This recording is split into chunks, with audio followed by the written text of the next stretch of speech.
muzajya mwumirwa bitewe n'ibyo mwabonye kuri social media. Kambakinire aya majwi.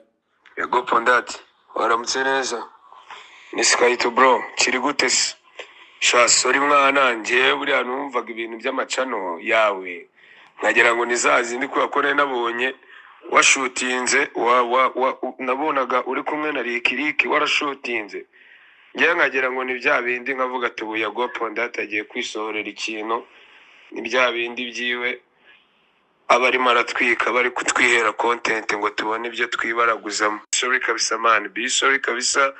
Njewe nta nubwo zirankuma amashyizi bazaranandabuye njye narinzi ko ari zazindi vuga tubuyagagiye kwisohorera indirimbo ubari kutwihera content. Big sorry kabisa Pondati, sorry kabisa my G, sorry kabisa kandi ibintu byawe witeka arabizi wowe guma wizeye Nyagasani ibintu byose arabihindura. Ubundi ukomeze ukore cyane urekura imiriro umuntu agufatiraho furi umurekuraho rokete usohora ingoma urekura imiriro hagenda hahira rimwe.